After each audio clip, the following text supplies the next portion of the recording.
El domingo, no es el día del Señor. Parte 6, título original es El domingo el día del Señor. Andrés Mengíbar www.igledios.org. Marca registrada 2003 derechos reservados. Con excepción de las fuentes citadas, el contenido es propiedad del autor. Las citas bíblicas han sido tomadas de la Reina Valera de 1995. Paz a vos. Tomás de Aquino. Como se ha venido mirando en las breves citas hechas a los escritos de los obispos partiendo del siglo II de nuestra era, todos los esfuerzos encaminados a realzar el primer día de la semana sobre el sábado no nacieron por mandamiento divino. Dios el Padre, en su diseño de la creación, y su Hijo, como constructor, nunca diseñaron ningún cambio respecto al día de adoración. Ellos nunca cambian de parecer.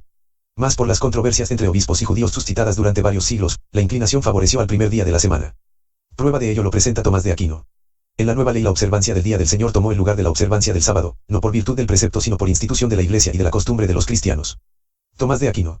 Suma teológica. De los preceptos de justicia. Artículo 3. Su declaración, no por virtud del precepto, entre otras cosas, podría significar que Tomás de Aquino sabía con sobrada claridad que dentro de las Santas Escrituras no existe ningún decreto divino por el cual semejante cambio habría de darse. Tomás sabía que nunca Dios ni su Hijo promovieron semejante cambio. Asimismo podría sugerir que el precepto explícitamente manda reposar, como sábado, el séptimo día de la semana y no ningún otro día. Infiero esto sencillamente porque existen argumentos en los cuales la palabra sábado, la cual significa reposo, es tomada para aplicarla al primer día de la semana, de lo cual les surge ingeniosamente declarar que el sábado cristiano no es el séptimo día de la semana sino el primero. Por supuesto que de acuerdo a la palabra divina, el nombre sábado es aplicado explícitamente al séptimo día de la semana y no a ningún otro día.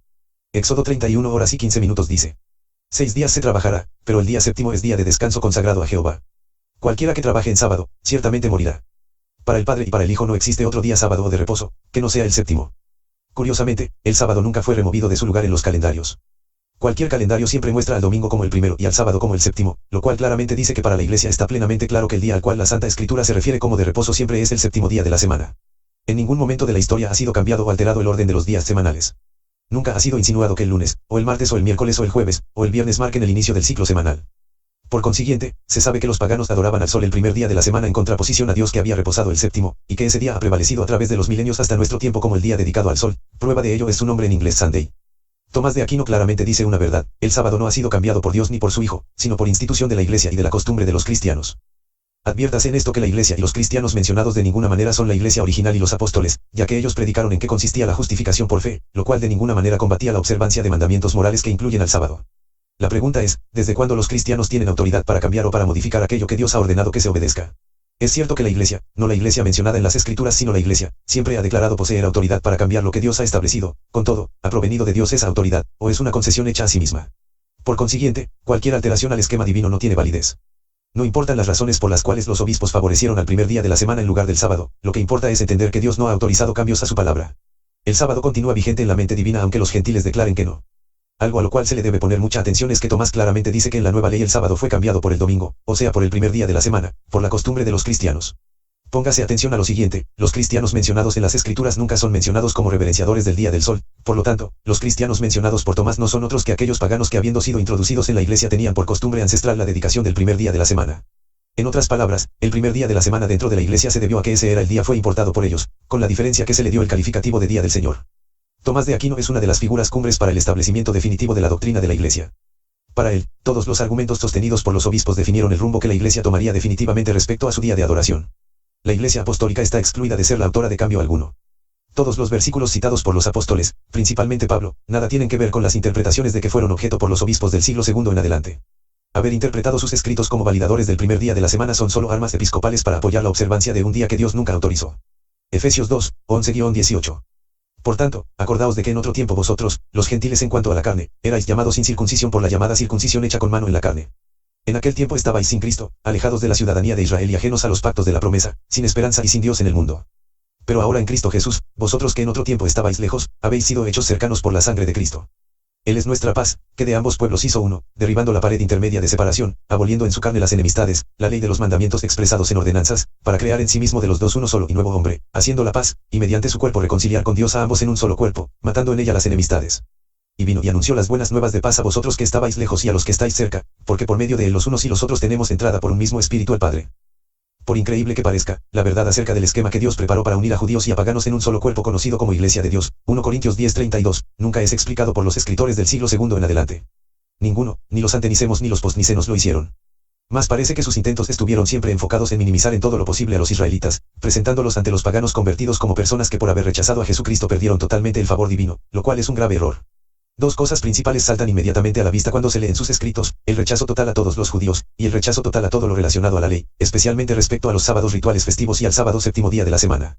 De esa manera, hablar de los judíos era igual a hablar de la ley, y hablar de la ley era hablar de los judíos. Seguramente la mentalidad postapostólica difiere totalmente de la mentalidad del apóstol Pablo, quien en sus epístolas, especialmente en Romanos, explica magistralmente la realidad tocante a ambos pueblos, es decir, a Israel y a los paganos. Con esa misma maestría ubica cada aspecto de la ley divina en su lugar exacto. Todo eso es extraño para los obispos. En verdad, entre los santos apóstoles y los escritores postapostólicos no existe comparación de ninguna índole. Los apóstoles entendieron que rechazar la porción ritual justificativa de la ley de ninguna manera significó rechazar toda la ley. En cambio los obispos, que por cierto la mayoría era de origen pagano, barrieron con todo. No solo vieron en los judíos proselitistas a un fiero enemigo, sino que incluyeron el sábado como un día que nada tenía que ver con ellos ni con su modo de ver las enseñanzas de Cristo, todo lo cual tenía como propósito validar el día del sol que sus padres habían adorado. La carta a los Efesios es de gran valor para conocer la realidad respecto al pueblo de Dios. Nadie que desee conocer lo que Dios preparó para formar su pueblo debe evitar leerla poniendo atención a su contenido. Con entera claridad Pablo dice a los paganos obedientes a Dios: en aquel tiempo estabais sin Cristo, alejados de la ciudadanía de Israel y ajenos a los pactos de la promesa, sin esperanza y sin Dios en el mundo. Seguramente ningún obispo que rechazó ser un pueblo con los israelitas estuvo dispuesto a explicar este texto, y no lo estuvo sencillamente porque ellos construyeron una pared que separó de los judíos a los paganos convertidos a Cristo. En verdad es relevante entender que entre tanto la muerte del Salvador tenía el propósito de unir a ambos pueblos, como dice Pablo, los obispos se afanaron por impedir que eso se hiciera realidad. 5 verdades señala Pablo respecto a los convertidos a Cristo, verdades que son claves para entender cómo se formó la iglesia de Dios entre judíos y gentiles. En tiempo pasado estaban sin Cristo. Estaban alejados, o sea sin parte ni suerte, de la ciudadanía de Israel. Eran ajenos, no estaban involucrados, en los pactos de la promesa. Estaban sin ninguna esperanza de salvación, estaban enemistados con Dios.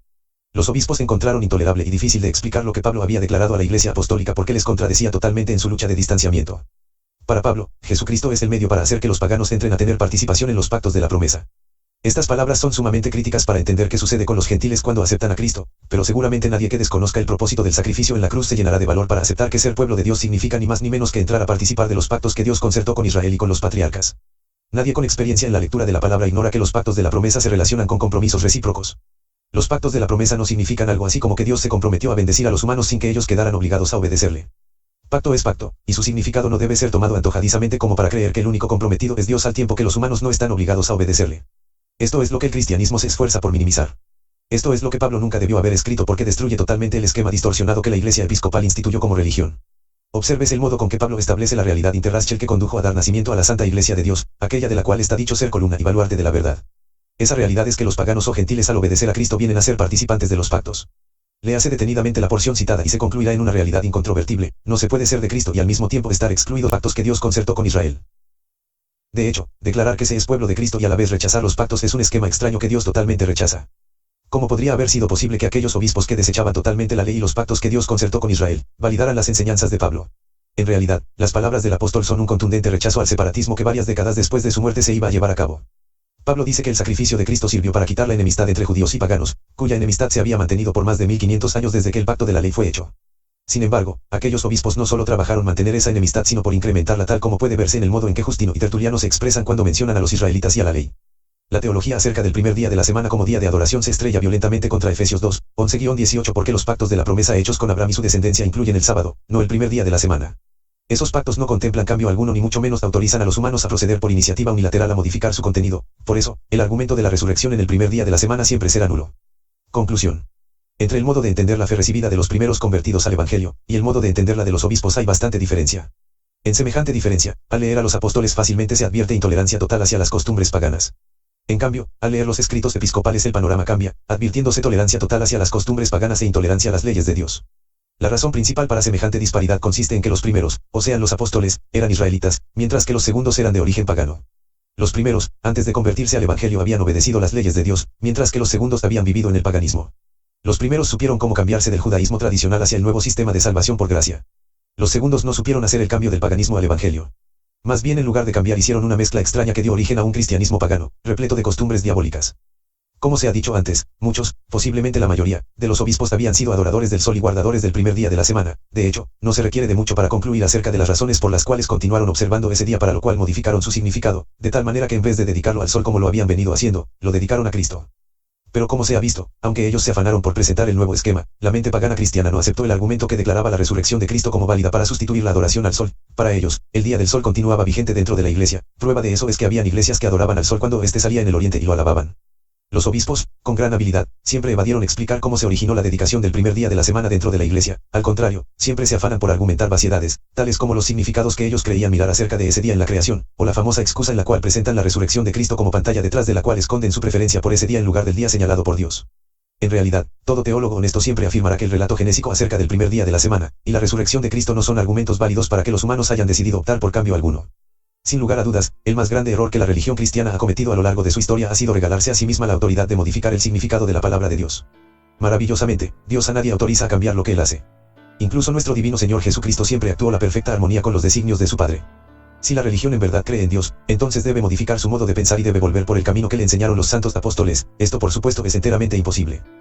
Jamás la religión optará por obedecer a Dios, al contrario, siempre, por su modo de actuar, lo cuestionará, y se pondrá frente a frente con él para decirle que en la tierra ella posee toda la autoridad de establecer los lineamientos de fe con los cuales regir a los cristianos. Lo maravilloso del caso es que cualquier cambio hecho es finalmente tomado como que en realidad ha sido Dios su autor. Prueba de ello es el concepto predominante respecto al primer día de la semana, día para el cual no existe autoridad divina para tomarlo en sustitución del santo sábado, pero que sin embargo, habiendo sido instituido por la religión es tomado como que en realidad fue Dios quien lo cambió. La escritura menciona al séptimo día de la semana como sábado, en cambio la mente humana desde hace muchos siglos dispuso contradecir a Dios ante argumentos y excusas que nada tienen que ver con la mente divina. Dios nunca ha dado permiso a los humanos para que cambien lo que ha determinado, pero los humanos creen poseer ese permiso y actúan con la autoridad que ellos mismos se han dado. El día vendrá cuando la religión estará frente a frente con el autor de la creación, entonces le será declarado que la autoridad que se tomó para cambiar lo que Dios estableció nunca le fue validada. Con esto concluimos el tema. El domingo no es el día del Señor. Pasa voz a los participantes. Andrés Mengíbar www.iglededios.org. Marca registrada 2003 derechos reservados. Con excepción de las fuentes citadas, el contenido es propiedad del autor. Las citas bíblicas han sido tomadas de la Reina Valera de 1995. No olviden suscribirse al canal, darle like y compartirlo con otros hermanos de la Iglesia de Dios en formación ministerial, ya sea jóvenes, hombres y ancianos. Paz a voz.